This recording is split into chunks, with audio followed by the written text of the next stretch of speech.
गुलाम अहमद मीर साहब, केशव महातो कमलेश जी, रमेश्वर ओरांव जी, सुखदेव भगत जी, बंधु तिर्की जी, प्रदीप बालमूचू जी, रीना कुमारी जी, मुजमिल अंसारी जी, हाजी शकील अहमद जी, हमारे कैंडिडेट्स रमेश्वर ओरांव जी, शिल्पा नेहा तिर्की जी और अलायंस के हमारे वरिष्ठ नेता जो स्टेज पे हैं, अलायंस के कार्यकर्ता, कांग्रेस पार्टी, जेएमएम, बाकी पार्टी के कार्यकर्ता, भाइयों और बहनों, प्रेस के हमारे मित्रों, आप सबका यहाँ बहुत बहुत स्वागत, नमस्कार। आप जोहार। आप दूर दूर से आए हैं, आपने कष्ट उठाया, इसके लिए आपको दिल से धन्यवाद करता हूं। जो ये आपका प्रदेश बना, ये जल, जंगल और जमीन की लड़ाई से बना। आपने कहा, और खास तौर से प्रदेश के आदिवासियों ने, गरीब लोगों ने कहा कि हमारा जल, हमारा जंगल, हमारी जमीन का फायदा हमें मिलना चाहिए। इसीलिए ये प्रदेश बना। और यही चीज बिरसा मुंडा जी ने कही। वो भी जल, जंगल और जमीन के लिए लड़े थे। वो अंग्रेजों से लड़े थे, मगर लड़े जल, जंगल और जमीन के लिए। अब दो विचारधाराओं की लड़ाई है। एक तरफ कांग्रेस पार्टी, इंडिया गठबंधन, जो इस संविधान की रक्षा कर रहा है। हमने कहा है कि संविधान से देश चलना चाहिए, समानता होनी चाहिए, मोहब्बत होनी चाहिए, एकता होनी चाहिए। बीजेपी कहती है, आरएसएस कहती है कि संविधान को परे करो, खत्म करो। वो इसको फाड़ कर फेंकना चाहते हैं। हम इसकी रक्षा कर रहे हैं। ये लड़ाई। अब संविधान में आपको आदिवासी नाम दिया गया है। संविधान में आपका नाम वनवासी नहीं है। हम आपको आदिवासी कहते हैं, वो आपको वनवासी कहते हैं। मामूली शब्द नहीं है। आदिवासी का मतलब वो लोग जो इस देश के पहले मालिक थे। सबसे पहले इस देश के मालिक आदिवासी थे। और इस शब्द का मतलब कि अगर आप ओरिजिनल मालिक थे तो जल, जंगल, जमीन भी आपका था, और जल, जंगल, जमीन का अधिकार का फायदा आपको मिलना चाहिए। अब बीजेपी ने नया शब्द निकाला, मोदी जी ने, आरएसएस ने, वो आपको वनवासी कहते हैं। वनवासी शब्द में कोई अधिकार नहीं, ना जमीन का, ना जल का, ना जंगल का, कोई अधिकार नहीं है। वनवासी शब्द का मतलब सिर्फ यह है कि भाई आप जंगल में रहते हो, आप जंगल में रहते हो, आपको बीजेपी वनवासी कहती है। और वनवासी का मतलब आपको ना जल, ना जंगल, ना जमीन का अधिकार मिलना चाहिए। वनवासी का मतलब आपके बच्चों को शिक्षा नहीं मिलनी चाहिए। वनवासी का मतलब हिंदुस्तान को चलाने में आपको भागीदारी नहीं मिलनी चाहिए। वनवासी का मतलब मीडिया में आपके लोग नहीं होंगे, ब्यूरोक्रेसी में आपके लोग नहीं होंगे, जुडिशरी में आपके लोग नहीं होंगे। आप तो वनवासी हो। यह लड़ाई चल रही है। वो आपकी जमीन, आपका जल, आपका जंगल आपसे छीन के अंबानी, अदानी जैसे अरबपतियों को देना चाहते हैं। हम आपका जल, आपका जंगल, आपकी जमीन का रक्षा करके उसका फायदा आपको देना चाहते हैं। सीधी सी बात।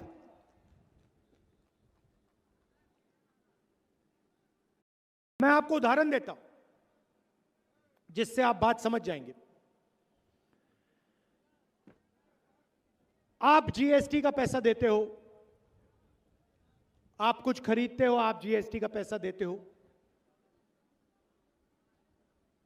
पेट्रोल, डीजल, शर्ट, पैंट, जब भी आप कुछ खरीदते हो, हिंदुस्तान की सरकार आपसे जीएसटी का पैसा ले लेती है। वो सब पैसा इकट्ठा होता है और हिंदुस्तान के बजट में वो बांटा जाता है। हर साल लोकसभा में, राज्यसभा में बजट पेश किया जाता है और आपका पैसा जो हिंदुस्तान के किसानों ने दिया, मजदूरों ने, आदिवासियों ने, दलितों ने, पिछड़ों ने, गरीब जनरल कास्ट के लोगों ने जो दिया, वो बांटा जाता है। बांटते कौन है? 90 आईएएस अफसर हैं। ये बजट के सारे निर्णय लेते हैं। आदिवासियों को शिक्षा में कितना पैसा जाएगा? 90 अफसर। आदिवासी इलाकों में कितने अस्पताल बनेंगे? 90 अफसर। सड़क कहां बनेगी, हाईवे कहां बनेगी? 90 अफसर। सेना को कितना पैसा मिलेगा? 90 अफसर। हॉकी के लिए, स्पोर्ट्स के लिए कितना पैसा जाएगा? आदिवासियों को कितना मिलेगा? 90 अफसर। ये सब 90 अफसर निर्णय लेते हैं। तो मैंने पता लगाया ये हैं कौन। इनके मैंने नाम निकाले, आप हैरान हो जाओगे। आदिवासियों की आबादी हिंदुस्तान में 8% है, दलितों की 15%, पिछड़ों की 50%, माइनॉरिटी की 15%, सब जोड़ो तो 90% हो जाते हैं। 90 अफसरों में से एक आदिवासी अफसर है। आपकी आबादी 8%, 90 में से आप एक हो और उसको पीछे बैठा रखा है, पीछे कोने में बैठा रखा है। और जब हिंदुस्तान का बजट बढ़ता है, जब निर्णय लिए जाते हैं, तो अगर हिंदुस्तान की सरकार 100 रुपए खर्च करती है तो आदिवासी अफसर 10 पैसे का निर्णय लेते हैं। आपकी आबादी 100 में से 8, आपकी भागीदारी 100 रुपए में से 10 पैसे। यही हालत दलितों की है। दलितों की आबादी 15%, 90 अफसरों में से 3 उनके, वो भी छोटे छोटे डिपार्टमेंट में। और अगर हिंदुस्तान की सरकार 100 रुपए खर्च करती है, बजट में 100 रुपए बांटती है, तो दलित अफसर 1 रुपये का निर्णय लेते हैं। और यही हालत पिछड़ों की, यही हालत माइनॉरिटी की। पिछड़ों की आबादी 50%। 24 घंटे नरेंद्र मोदी पिछड़ों की बात करते हैं। 90 में से 3 आपके, और 100 रुपए में से 5 रुपए का निर्णय पिछड़े अफसर करते हैं। सब जोड़ लो, आदिवासी, दलित, पिछड़ों को जोड़ लो। 100 रुपए में से 6 रुपए 10 पैसे का निर्णय आप लोग लेते हो। यह सच्चाई है हिंदुस्तान की।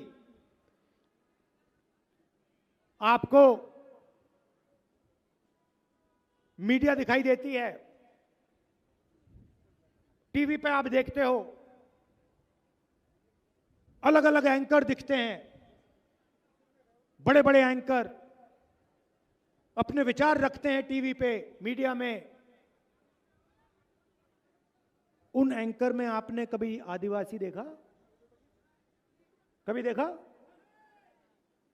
कभी पिछड़े वर्ग का कोई देखा? कभी दलित देखा? ना, नहीं मिल सकता आपको। इनके मालिकों की लिस्ट निकालो, एक पिछड़ा नहीं मिलेगा, एक दलित नहीं मिलेगा, एक आदिवासी नहीं मिलेगा। मीडिया, कॉर्पोरेट इंडिया, जुडिशरी, आपको 90% के लोग कहीं नहीं मिलेंगे। जहां भी पावर है, जहां भी धन है, वहां आपको ना आदिवासी, ना दलित, ना पिछड़ा वर्ग का दिखेगा। यह हिंदुस्तान की सच्चाई है। और मैंने पार्लियामेंट हाउस में बोला मोदी जी के सामने, मोदी जी क्यों नहीं देश की सच्चाई, पिछड़ों की, आदिवासियों की, दलितों की, माइनॉरिटी की सच्चाई हम देश के सामने रखते हैं। मोदी जी जाति जनगणना क्यों नहीं करें? एक शब्द नहीं बोले, चुप।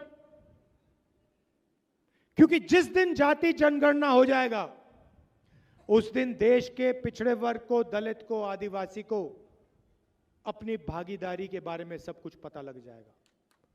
भाई और बहनों, आप कहीं के नहीं हो, आप कहीं के नहीं हो। ना आप हिंदुस्तान की मीडिया में, ना आप हिंदुस्तान की बड़ी कंपनियों के मालिक, ना आप जुडिशरी में। प्राइवेट अस्पतालों की लिस्ट निकालो, आपका एक भी नहीं है। प्राइवेट कॉलेजेस, यूनिवर्सिटी की लिस्ट निकालो, आपका एक आदमी नहीं है। 90% हो आप। और जब राहुल गांधी ने यह बात रखी पार्लियामेंट हाउस में, तो प्रधानमंत्री और बीजेपी के नेता कहते हैं राहुल गांधी देश को बांट रहा है। मैं देश की सच्चाई देश के सामने रखने की कोशिश कर रहा हूं। मैं देश को बताने की कोशिश कर रहा हूं। 90% लोगों को बता रहा हूं कि कहा जाता है कि यह देश आपका है, मगर इस देश की भागीदारी में आपके लिए कोई जगह नहीं है। इस देश का पैसा आपके हाथ में नहीं है। इस देश की संस्थाएं आपके हाथों में नहीं है। यह मैं कह रहा हूं। और जब भी मैं ये कहता हूं, बीजेपी के नेता कहते हैं राहुल गांधी बांट रहा है। मैं बांट नहीं रहा हूं, मैं देश को मजबूत करने की कोशिश कर रहा हूं। मैं देश को इकट्ठा करने की कोशिश कर रहा हूं। अगर आपको भागीदारी देना, आपको हिंदुस्तान के स्ट्रक्चर में जगह देना, अगर यह गलत है तो ठीक है, फिर मैं गलत काम कर रहा हूं। मगर मैं ये काम करता जाऊंगा, करता जाऊंगा, करता जाऊंगा। तो ये विचारधारा की लड़ाई है। बीजेपी एक जात को दूसरी जात से, एक धर्म को दूसरे धर्म से, एक प्रदेश को दूसरे प्रदेश से बांटने का काम करते हैं। हरियाणा में जाट वर्सेस नॉन जाट, मणिपुर को जला दिया। हिंदू को मुसलमान से लड़ाएंगे, सिखों को, हिंदुओं को, मुसलमानों को, क्रिश्चियंस को बांटने की कोशिश करेंगे। कन्याकुमारी से कश्मीर तक 4000 किलोमीटर में चला। यात्रा का नाम भारत जोड़ो यात्रा।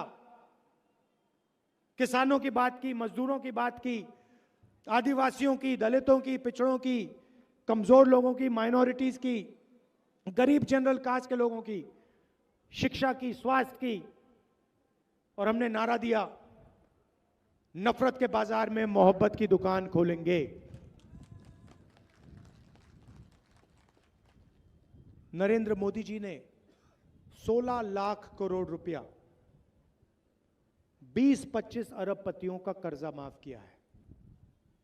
मैं आपसे पूछता हूं, झारखंड के किसानों, झारखंड के मजदूरों, झारखंड के छोटे दुकानदारों, नरेंद्र मोदी ने 16 लाख करोड़ रुपए उनका माफ किया, आपका कितना किया? आपका कितना किया? कितने रुपए आपको कर्ज माफ करके दिया? आप में क्या कमी है जो उनका लाखों करोड़ रुपया कर्जा माफ होता है और आपका 1 रुपया ना माफ नहीं हो सकता? आपने क्या गलत काम किया? मैं आपको बताता हूं। आप आदिवासी हो, आप दलित हो, आप पिछड़े हो, आपका इस देश में बीजेपी कर्जा माफ नहीं कर सकती। बीजेपी अगर कर्जा माफ करेगी तो अंबानी का करेगी, अदानी का करेगी, अरबपतियों का करेगी। और जब हमारी सरकारें आपको पैसा देने का काम करती हैं, जब हम कर्जा माफ करते हैं, 72,000 करोड़ रुपए किसानों का कर्जा माफ यूपीए सरकार ने किया, कर्नाटक में हमने किया, महाराष्ट्र में करने जा रहे हैं, छत्तीसगढ़ में हमने किया। जहां भी हमारी सरकार होती है हम पैसा आपको देते हैं। जब हमने किसानों का कर्जा माफ किया, बीजेपी के लोग कहते हैं देखो राहुल गांधी और कांग्रेस पार्टी किसानों की आदत बिगाड़ रही है, आदत बिगाड़ रही है। जब हम कर्जा माफ करते हैं गरीबों का तो आप कहते हो आदत बिगड़ रही है, मगर जब आप अरबपतियों का कर्जा माफ करते हो तो क्या वो आदत बिगाड़ना नहीं हुआ? हमारा सिर्फ ये कहना है, अगर उनके जेब में पैसा जाएगा तो आपके जेब में पैसा जाएगा, सीधी सी बात है। और इसीलिए हमने झारखंड में 5 वायदे किए हैं, 7 वायदे किए हैं, मगर 5 मैं आपको आज बोलने जा रहा हूं। सबसे पहले यहां पे जो महिलाएं बैठी हैं, जैसे ही हमारा चुनाव खत्म होगा, यहां पे गठबंधन की सरकार बनेगी, वैसे ही आपके बैंक अकाउंट में खटाखट खटाखट खटाखट 2,500 रुपए अंदर, 2,500 रुपए हर महीने ठकाठक ठकाठक ठकाठक अंदर। इनको जो कहना है कह लो, बैंक अकाउंट पे पैसा हम डालने वाले हैं।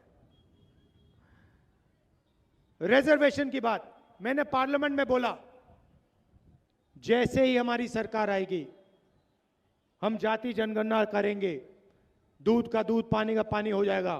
और ये जो 50% की जो दीवार बना रखी है रिजर्वेशन की, इसको हम तोड़ के परे कर देंगे। हम 50% से ज्यादा रिजर्वेशन देंगे और झारखंड में आदिवासियों को 26% से 28% रिजर्वेशन बढ़ाएंगे, दलितों को 10% से 12% बढ़ाएंगे और ओबीसी वर्ग को 14% से 27% बढ़ा के हम रिजर्वेशन देंगे। आपको जो करना है करो, हम ये करेंगे। राशन में 7 किलो हर व्यक्ति को हर महीने, गैस सिलेंडर 450 रुपए का।